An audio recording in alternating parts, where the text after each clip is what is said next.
Hello again, and welcome to part 2 of adding fractions with different denominators. So in the first video, I showed you how to find the lowest common multiple before you can make the denominators the same, or before you can find the LCD.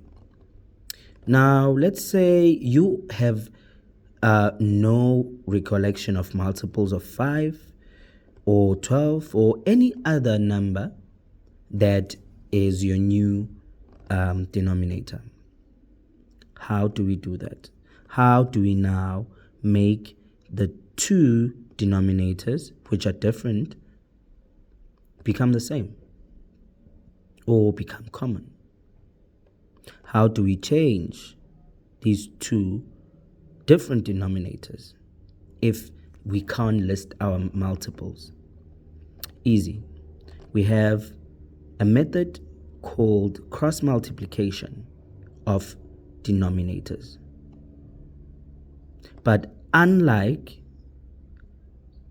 any simple cross multiplication, this is to be done for both the denominator and the numerator. So let's get to it. We have 3 over 5 plus 7 over 12. And for some reason, we can't remember our multiples. But we need to make these two fractions have a similar denominator or a common denominator. We take both denominators and we cross multiply, meaning I take this denominator, I multiply it with this denominator, and I take this original denominator, I multiply it with this denominator. So we have crossed multiplied. We took this original denominator, we multiplied this fraction, we took this denominator, we multiplied this fraction's denominator. But rules of fractions: what you do at the bottom, you do at the top. So I multiply the top by 12, or my numerator by 12. What you do at the bottom, you do at the top. I multiply by 5. Now, this is where it gets fun. Now we get to count. 5 multiplied by 12. Let us do this multiplication the old-fashioned way. We'll say 5 multiplied by 2. It's going to give us 10. We'll write our 0 down.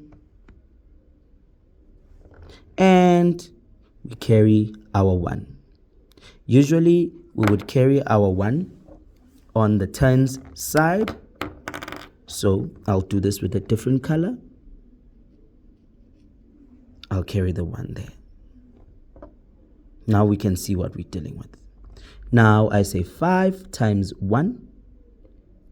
It will give me 5 plus this 1, because we've carried it, gives me 6. So 5 times 12 is 60. Because 12 times 5 and 5 times 12 are the same thing, because even when you change numbers, when you reverse numbers, it doesn't matter. With multiplication, the answer will still be the same. So 12 times 5 will give me 60. Now my denominators are the same. So now I need to work on my numerators. 12 times 3, then that will give us 3 times 2 is 6. 3 times 1 is 3. Then I go on the other side. 7 times 5 will give me 35. Right. So now we are looking at 36 plus 35 because we know that if these are the same, we leave them as is. And the 60, because they are the same and we do not add them. Now we need to add 35 plus 36. So 6 plus 5 is 11. Write the 1. We carry the 1 on the tens. Then 3 plus 3 plus 1 gives us a 7. Now, usually this type of fraction is called a improper fraction. And because it's improper, we can't leave it like that. We can't leave it like that. So, if this was a proper fraction, we would be done. But because we have a problem now, we have an improper fraction as our answer, we need to turn this improper fraction to become a mixed number so that it is proper. So, how do we do that? We then say 60 goes how many times into 70?